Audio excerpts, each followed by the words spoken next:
Good afternoon. Today is the 11th day of February 2016. We are continuing with our explorations in Savitri, as always with our brother Alok. And we are still in Book 2, Canto 4, and we'll probably finish this in the next two sessions. And as always, I begin with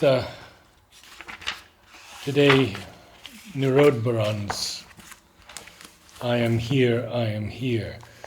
Sri Aurobindo became very, very quiet after it was found that there was some physical problem. And Narad writes, however much we tried to draw him out of this shell, it was a yes or a no, or at most a smile that crowned our efforts and ruses. Naturally, we began to speculate about the cause of this mysterious silence. Sometimes we thought it must be the grave world situation that engaged his attention. For at one time he remarked that the situation was very bad indeed. Sometimes other possibilities crossed our fertile brain. Or could it be the reappearance of the disease? That was another query. But all our efforts were baffled. We could not penetrate that armor of remoteness. He was so near, yet had gone far away. That did not, however, affect his daily work. Savitri had slowed down its pace. We were engaged in the revision of the two big cantos. Already 200 to 300 new lines had been added. What a revision! Every word must be the mot juste, every line perfect, even every sign of punctuation flawless. One preposition was changed 5 times. To change a punctuation sign, one had sometimes to read a whole section. All these opened a new sight in me. But for his scribe to carry that burden of perfection on poor mortal shoulders was a task too enormous to cope with in an entirely satisfactory manner. That is why perhaps the work had fallen at places from its height, missed its peak.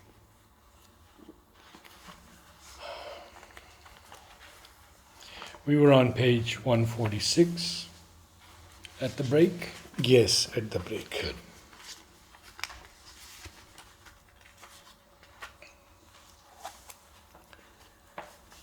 And now this third creation comes. Yes. So, as you had observed right at the beginning of these life worlds, that Aurobindo deals with these worlds at great length. If you really see through Savitri, the worlds of life have been dealt with at great length. Now, very interestingly, if we see within the human body itself, the maximum portion is occupied by the life worlds and their energies. So, if we observe the system of chakras, the root chakra, which is also the seat of material energy, is the base of the spine. But after that, you see all the 3 or 4 chakras right up to the neck. They all deal with the vital energy. It's here that the expressive vital mind begins to have a play. And then you have the forehead, which is essentially the mind chakra, and the beyond. So there is the importance of life energy and how it has played its part in emergence of everything from matter. It's really great. And so we had read basically, like in Aurobindo's plan, we see this play of the threefold. So it's of course the ancient Puranic system where you have the triple lower worlds, the triple higher worlds, and the link. So the triple lower worlds are matter, life, and mind. These are the 3 worlds. Now life also, even matter, even mind, they will all be further segregated into a triplicity. So we have matter which is pure matter. Then we have matter which becomes a basis for life. Then we have matter which becomes mentalized. And of course, in future, there will be divinized matter. So that's how the scheme is. Similarly, we see in the vital world. So we have a vital which is just more or less it's matter, but with the twinkling of a life impulse. And that we had read, the first creation, which is mainly bacteria and viruses, the first emergence of life from matter. Then we have life proper, where life has a freer play and matter becomes an instrument of life. In the first one, life begins to stir, but still like a bird in the cage. It has wings, but it cannot fly.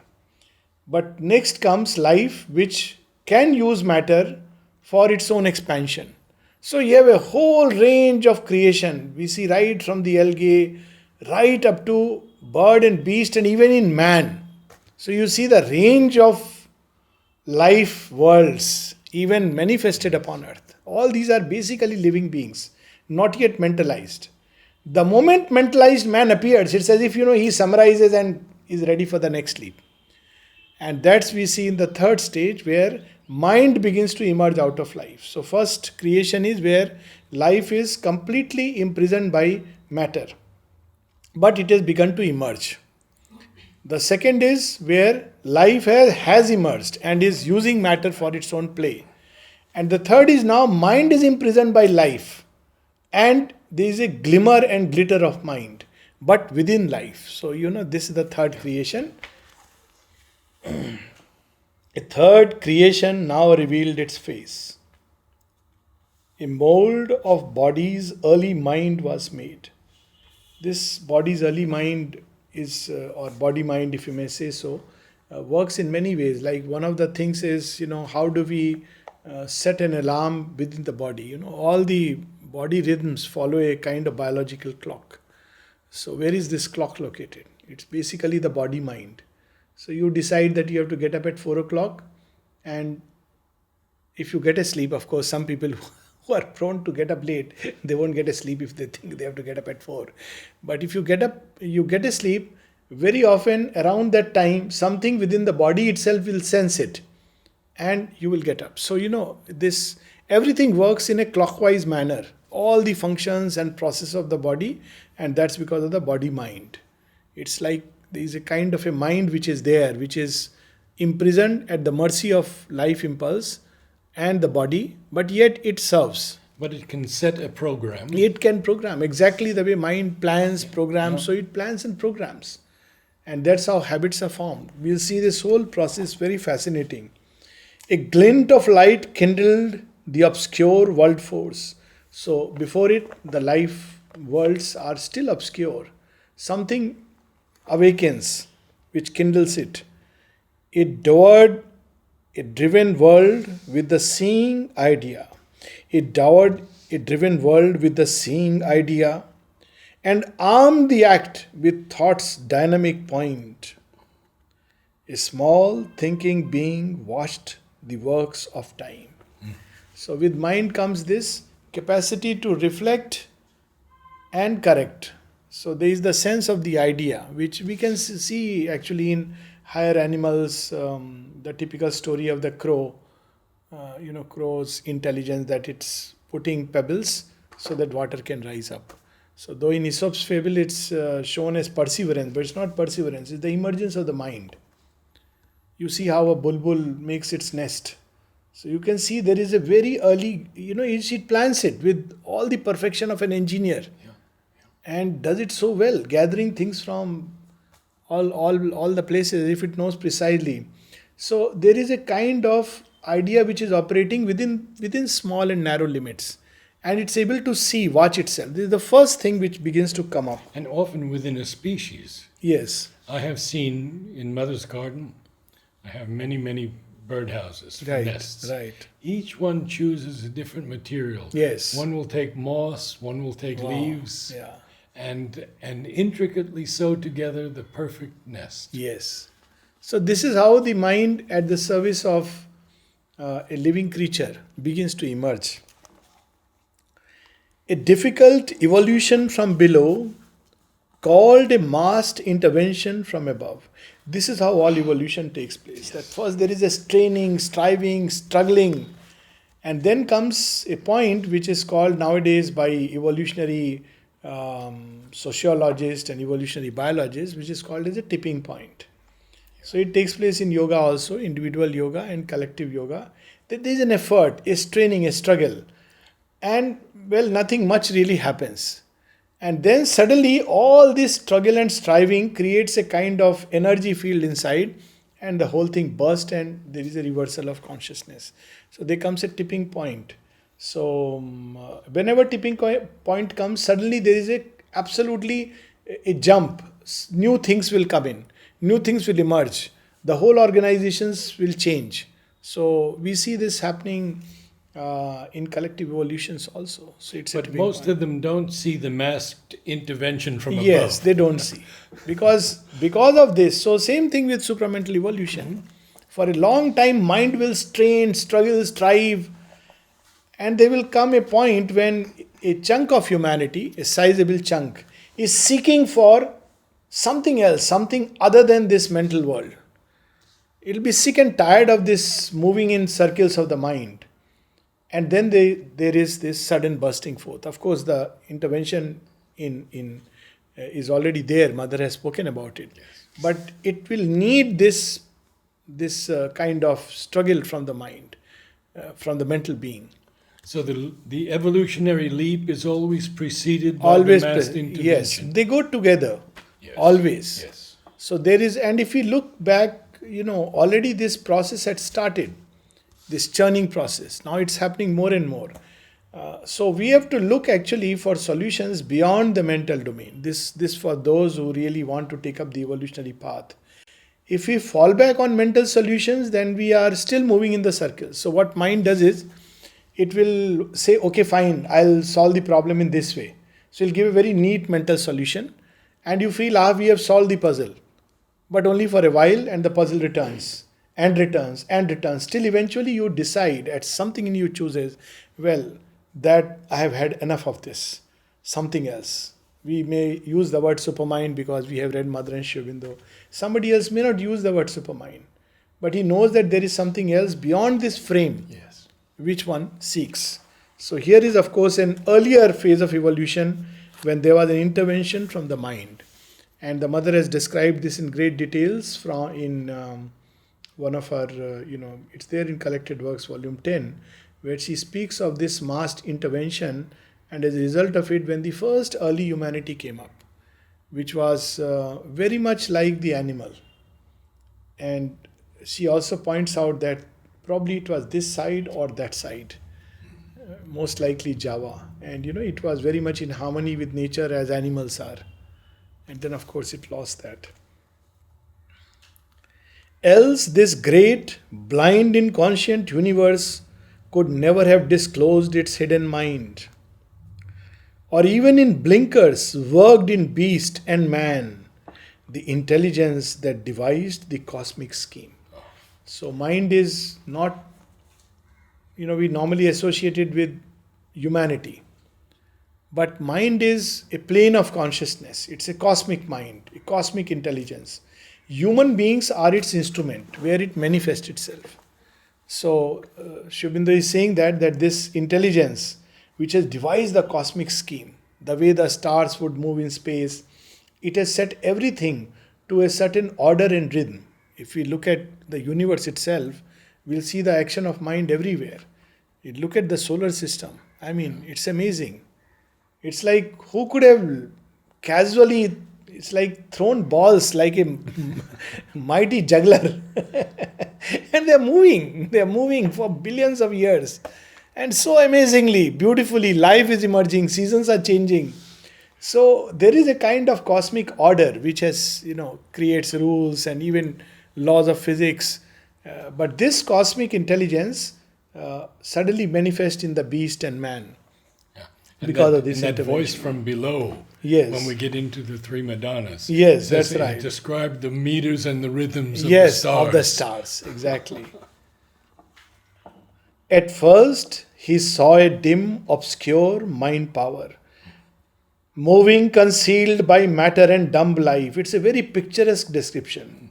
A current thin, it streamed in life's vast flow, tossing and drifting under a drifting sky, amid the surge and glimmering tremulous wash, released in splash of sense and feelings waves. So there are two images which beautifully describe it.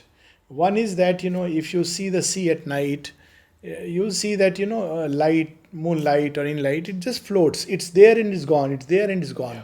So it's like something is glimmering. Of course, the source is there, but it's already, water has accepted it. Water is, of course, life, and it's glimmering, but it's not something very definite. But if there is a lighthouse which is casting a strong beam of light on a body of water, you can see that body of water clearly. That's when the mind has actually emerged out and stands as a lighthouse. And the second example is when we look at our own development from the womb to whatever age.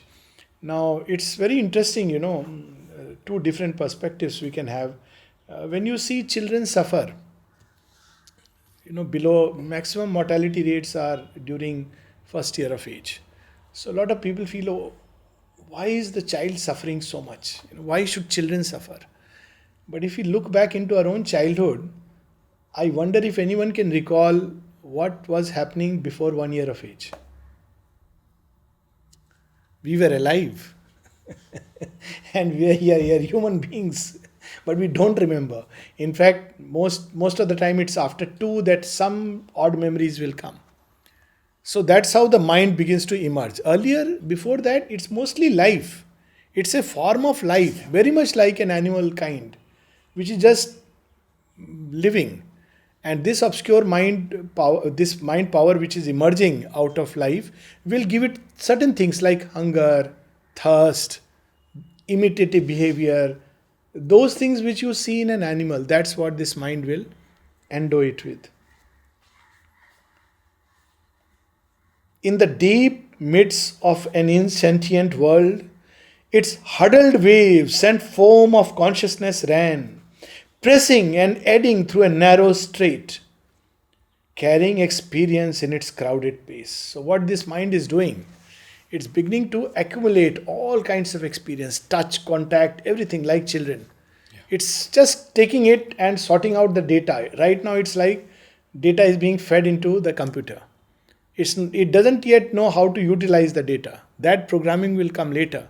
But right now it's feeding of the data. So it's just picking up all kinds of experiences and feeding inside. Even animals pick up this experience because of the obscure mind power, which has already come.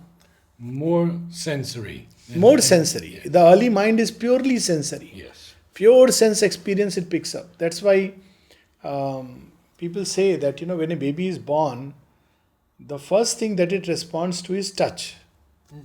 It's born with touch, actually. If you see, the first sensation it experiences is touch, the contact.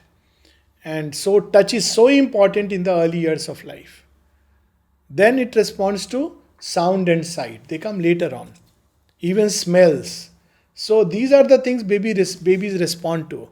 And it's through that the whole education has to proceed. That's how the Montessori system comes. That, the sensory mind is awakened and you need to feed it with the right things, and you need to nourish it rather than, following all kinds. So the way babies are held, mothers who hold them close to the heart, babies develop security.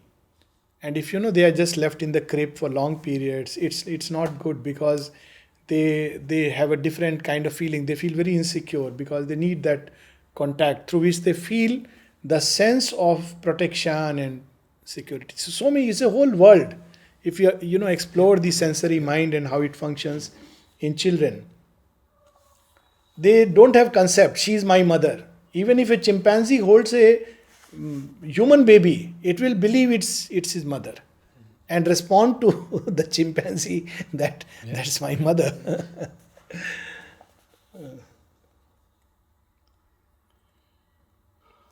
It flowed, emerging into upper light from the deep pool of its subliminal birth to reach some high existence still unknown. Now slowly it begins to emerge. And it has to reach somewhere else, very far. But these are the early beginnings. There was no thinking self. Aim there was none. All was unorganized stress and seeking's vague. That's why we don't remember. Because it's not organized experience. Later on, the mind organizes. See, memory has a lot to do with organizing details. In fact, this is a simple exercise we teach people, those who have a problem with memory. So we say, organize the material which you want to memorize. You understand it, cut it into bits. Mind works like that automatically, and you can make many bits. Yeah. So you can remember a whole encyclopedia by carefully and intelligently making bits. So there are 7 bits you can remember. Now you can pack each bit with as much as you want. That's where the capacity of the mind comes. So you can remember a whole lot of things by creating these bits, because mind can handle data like that. But before 2 years, it's very unorganized. So there is experience which goes deep inside, but it's not like a conscious memory. If we want to recall it, we cannot, because it was unorganized. So it's unorganized stress and seekings vague. Vague kind of seekings, which we don't quite understand. You'll recall that one time Mother said that there was a certain age at which the child becomes conscient. Yes, but that regarding the soul element, that comes later. In teens, I think it was in the teens. teens. In many children, it comes only around 14 years of age. Yeah. But exceptional children, yes, 4 or 5 or maybe 7. Sure. But in most, it is around 14, and that's the time suddenly they will experience something like a contact of the soul. Yeah. So that's the time that it comes. So the soul part will come, of course, much later. Only to the unstable surface rose sensations, stabs and edges of desire. This is such a marvelous line, stabs of desire, pricks of desire. We don't realize it like this, but actually it is a stab which pushes us. When prisoners are taken and there is a knife behind saying walk in that direction, and they are forced to walk. We don't even realize we are stabbed by desires to seek things. So, and passion's leaps and brief emotions cries, a casual colloquy of flesh with flesh, a murmur of heart to longing wordless heart, glimmerings of knowledge with no shape of thought, and jets of subconscious will or hunger's pulse. We see the word jets again. It's like suddenly, there are moments when these impulses come and push, and now they are also becoming mentalized.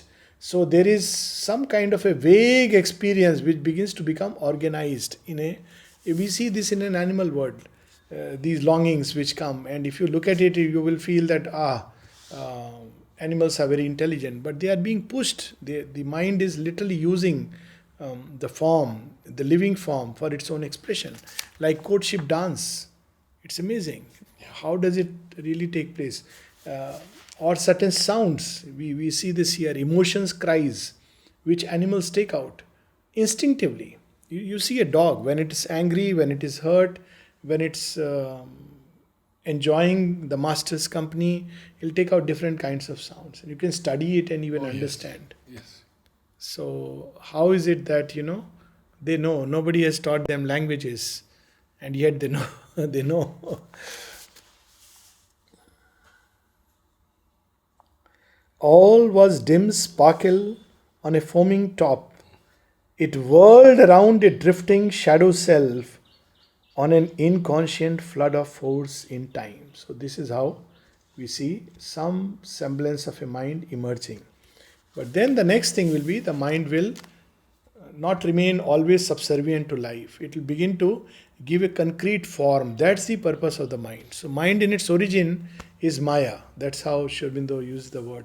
Cosmic mind is basically Maya, and its task is to give form to the formless. So Maya literally means measuring out. So this is the typical way that the mind cannot function if it cannot measure things and put in a frame. That's why we must put everything in a slot or a frame. Either a frame of relationship, or frame of judgment, or frame of this or that, categorize, classify. Otherwise mind cannot function. It feels lost. Yes. So it's all right to know that, all human beings are, but even that is a frame of reference. So anything beyond it, vaster consciousness, mind cannot handle. So it must give frame. So originally, this mind at a cosmic level has created degrees through which consciousness will emerge. It's the task of the mind, measured out the infinite. And the same thing it does in human beings also, and in the animal world also. That's how, there is a distinctness of each species, which you were just observing. So mind comes in and creates a distinctness of species. It's in the very lower stages of creation, it's not there. Even if it is there, it's just a bit of difference in form. But the basic plan is the same. But as forms become more and more complex, evolved, they become more and more complex, and the mind comes and gives it more and more distinctness, not just in the form, but even in life and habitat. So this we see here. Then came the pressure of a seeing power that drew all into a dancing turbid mass, circling around a single luminous point, center of reference in a conscious field, figure of a unitary light within. So the first organization takes place around the mind. Soul organization will come later. And that's why, because mind was given this task of creating an organized individuality, that it doesn't like to transfer this well-formed individuality onto the soul. It says, I have done the labor. How can I surrender and give it to you? But that was its task, that it has to surrender and give it. But it takes, for animal world or people with an undeveloped mind, it's very easy to surrender. But also there is hardly anything to surrender. But the conscious individuality is, Mother said so, you must become an individual, otherwise you may just talk of surrender. But there is nothing really that you can surrender. You have to first become an organized individual. That's what the mind does. Or Sri Aurobindo's joke about common sense. Yes, common sense. Surrendering that first. Yes. This is a funny image, but this making turbid mass into small little coagulated points, it reminds me of, how paneer is made out of, cottage cheese is made out of milk, curdling of milk. That's exactly how it, you have milk and you put few drops of lemon in it. Now this is like mind, few drops. Now this whole milk which is boiling and curdling suddenly, goes into clumps. It's the same milk, but then, it takes different clumps. So this action of the mind is like that.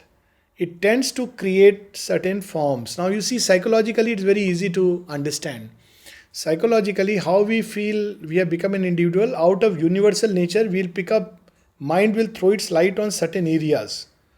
And whatever areas or thoughts, feelings, impulses it picks up, we think this is me.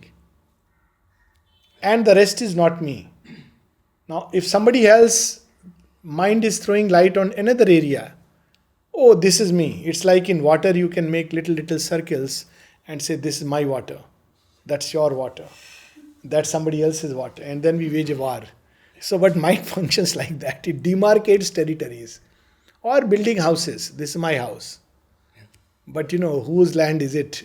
We buy and occupy, but it's Mother Earth. So, but this is the role of the mind. Center of reference in a conscious field, figure of a unitary light within. And it goes on for a long period. In fact, Mother says the first individuality you can form by discovering the central thought within you. And find out the highest thought and then organize everything around it. She says that this is the way to create an individuality. So accept things which go in tune with that thought. Keep away things which don't go in tune with that thought. It's not the spiritual individual, but it's truly an organized, mentalized individuality. Then you surrender it and, there is vastness and there is another light which will, reorganize it, fill it. But this is how individuality is formed. It lit the impulse of the half-sentient flood. So it's literally doing that. Even an illusion gave of fixity, as if a sea could serve as a firm soil. This is exactly, what, It looks at this and says, this is my sea. Sea is constantly changing. but you think this is me. So there is a constant drift, but it fixes a motion. And then the thing moves in that motion driven by the mind. And then you say, this is me. Basically, it's nothing but a habit. So everything in nature is like that, habit. It starts from childhood, and by the time we are adult, we are like, this is me. Actually, this is not me. This is just a habit of nature. From food to staying in certain environment, to likes and dislikes, customs, rituals, everything. It's nothing else but habits. Ways of thinking, preferences for certain things. The mind has picked up an area and says, this is me. That's its play. That strange observing power imposed its sight. What a marvelous line it is. Strange observing power. Imposed its sight. By sight, it glued consciousness to a small little piece. And then that's me. That is mine. So by sight, imposing the sight. It forced on flux a limit and a shape. It gave its stream a lower narrow bank. Drew lines to snare the spirit's formlessness. So, even organs, it's very interesting. You must be knowing about stem cells nowadays. So, all cells in the beginning are totipotent. They can become anything. It can become liver, kidney, brain in the origin.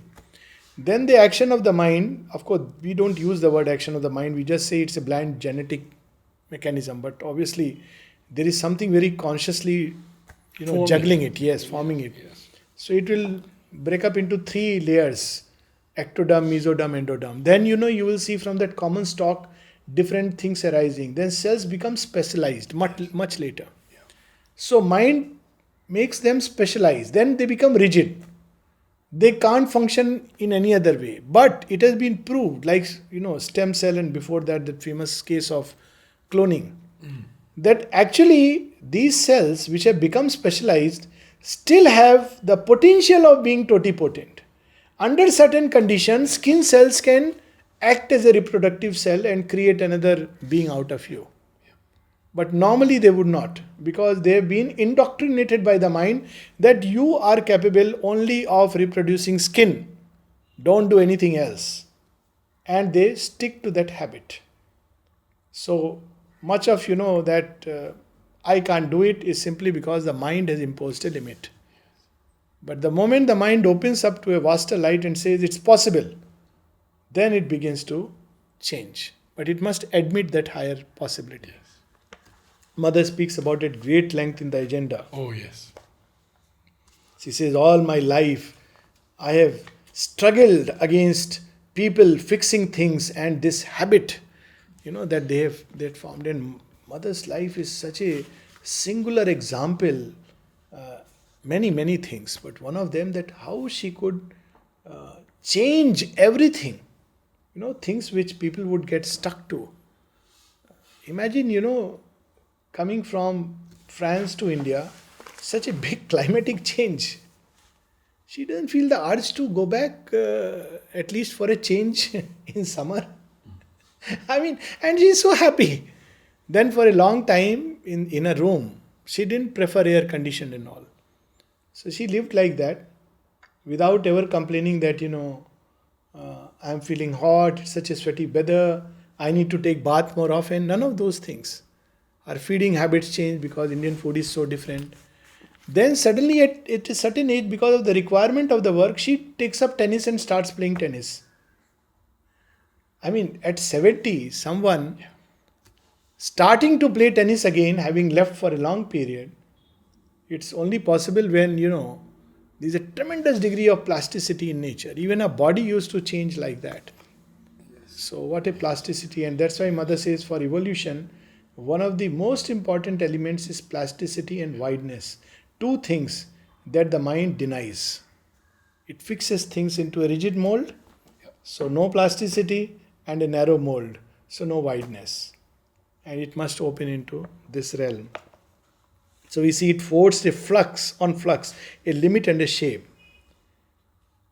It fashioned the life mind of bird and beast, the answer of the reptile and the fish. Unfortunately, we are very much in that category. The primitive pattern of the thoughts of man, the answer of the reptile and the fish. So when somebody gets angry because someone said something and says, "Why won't I be angry? If you talk to me like this, I am bound to give a punch on your nose." This is the reptile speaking inside. I mean, even psychologists recognize today that there are three layers of brain in human beings. The first is the reptilian brain. It also looks like a reptile. If you look at the brain, there are three sections. The lowest one is like a hooded cobra. It's a reptilian brain, dinosaur brain. And this is the brain which gets very angry if you step on the toes, your own toes. Somebody else's toe, it doesn't bother. Then the next is the, the mammalian brain, which mammals have, emotions, etc. And the third is, of course, the primate or the human brain that comes in with logical reasoning, etc. So here he is speaking about that brain that mind which develops like a early life mind of the bird and beast and fish. A finite movement of the infinite came winging its way through a wide air of time. A march of knowledge moved in nescience, and guarded in the form is separate soul. Now comes a time when it has created a house. It says a soul can come and inhabit it. And that's why in the animals, usually, because this organized mind is not yet there, in the lower animals for sure, there is no separate psychic. So people often say, and Aurobindo is it was one of the questions asked by a reader of the Arya, that do animals have a soul? And later on, Mother also speaks about it. Mostly there is no individual animal soul, unless there are rare developed animals, with mind has developed, but the form is very much like an animal, and there a psychic entity can begin to not inhabit it, but at least use it. The genius of the species. Genius of the species. That's the soul of a species. Right. Generally, they have a collective soul. I Right. mean, the whole Right. species is a soul. Right. But some animals, yes, particularly those who come in contact with human beings, can begin to have a rudimentary element of the psychic. And of course, the mother's experiment on cat, we know. Yes. Goldie the dog, what a dog. Sometimes you wonder, he would carry a basket of flowers to Aurobindo. There was nobody to ask a gate pass. What a fortune, Nobody asked, where are you coming from? And came mysteriously, disappeared mysteriously. It's one of those mystery stories of the ashram. Yeah, came mysterious. So this, it begins to develop some kind of a rudimentary psychic impulsion. And because the mind has kind of created a kind of individuality, and now the soul creates. So this is the task of the mind, it's to create a field for the soul to inhabit and experience. So it does that, like builds a house. Except that it has built the house over millenniums, and when the actual owner comes, he says, "Who are you? House belongs to me." That's where the problem comes. Its right to be immortal it reserved, but built a wall against the siege of death. It's very interesting. Its right to be immortal. Mind is immortal. Even life is immortal. It doesn't die. The thoughts released, and even after death it continues to remain on planes of existence, mental worlds. Organized mind can literally remain immortal, like Mother said about the hands of musicians. Yes. So they can continue to, or the mental body of people like Vivekananda, which came to Aurobindo in the Alipur jail.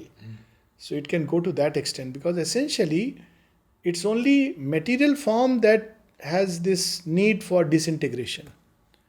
Life and mind are immortal. It's only because of a certain form to which they attach themselves that they have to go through an experience of death.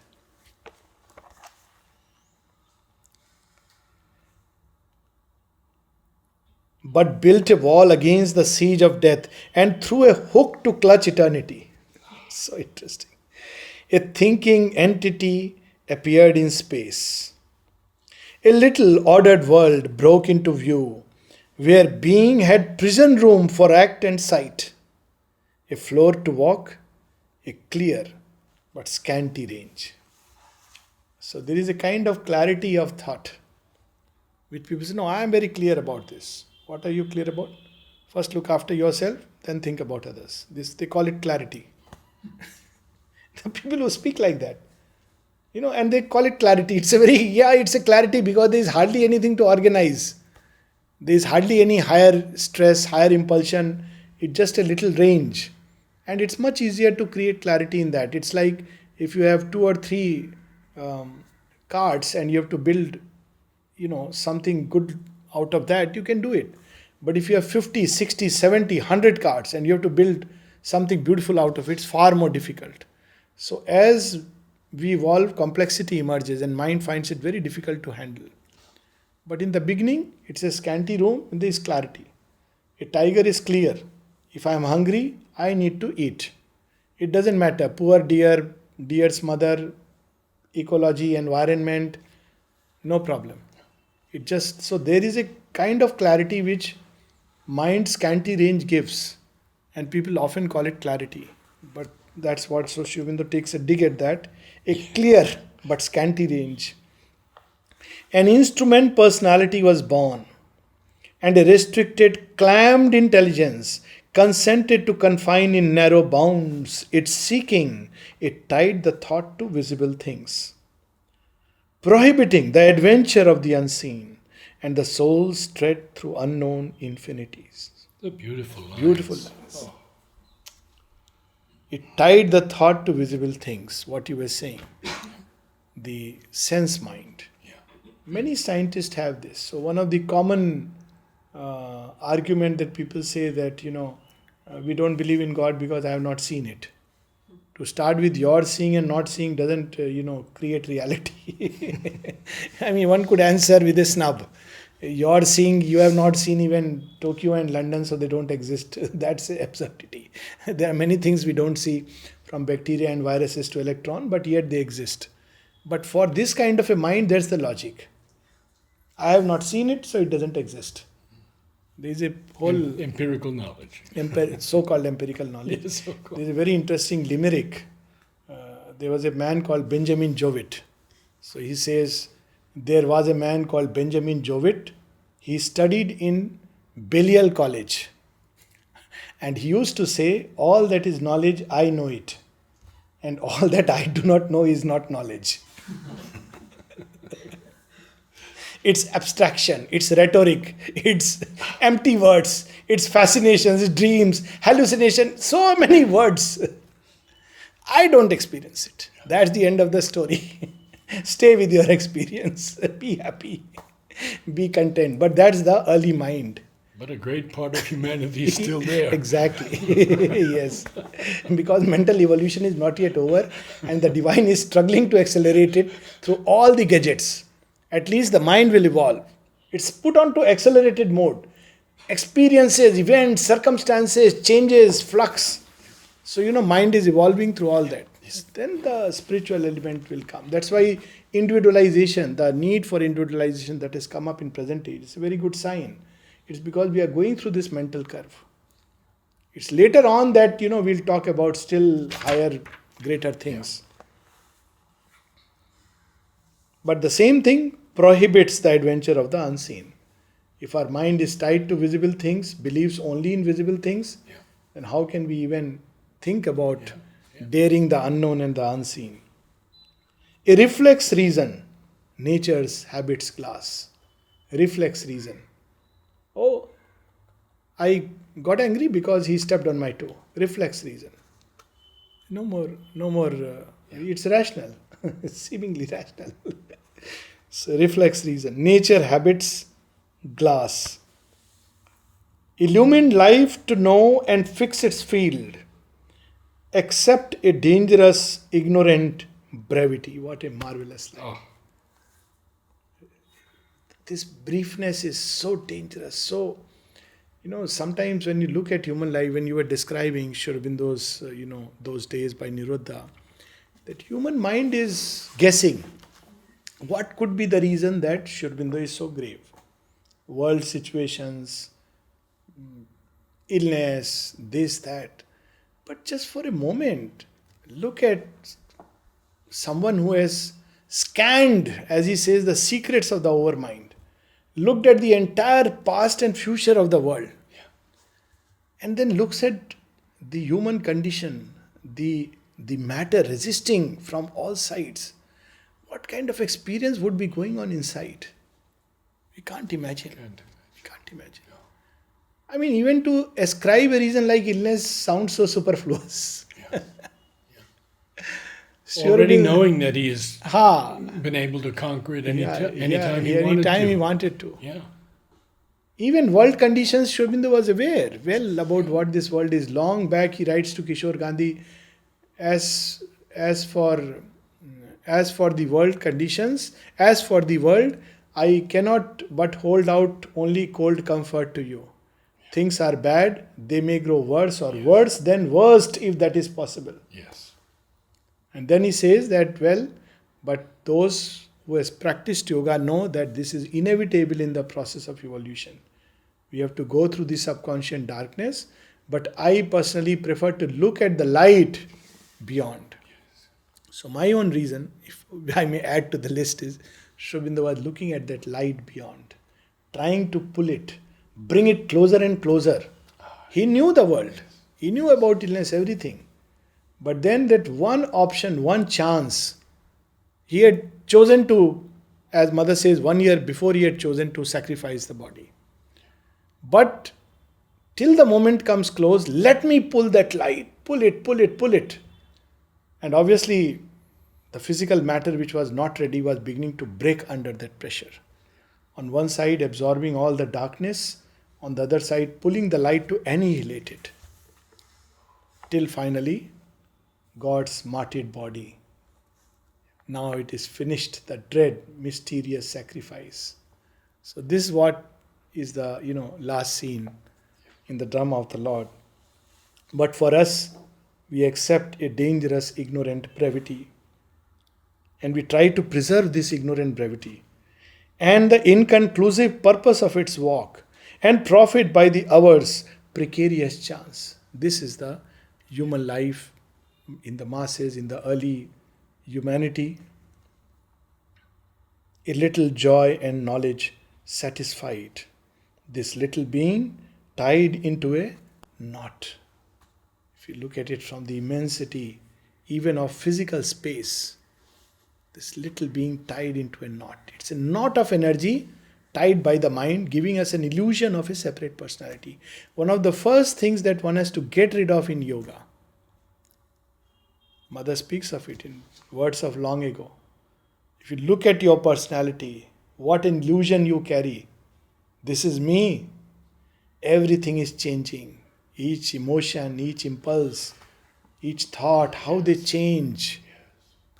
And when you see all this is constantly changing and in flux, then you say, who is it that I call myself? Me, myself. Much of it is nothing else but gathering the dust of the past because of atavism of birth.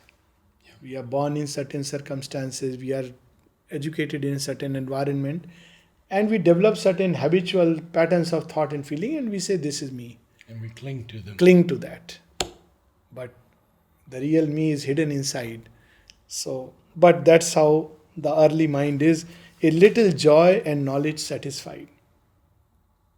So we have these, one-liners, okay, one quotation. This is very nice, but, seeking for knowledge should be infinite.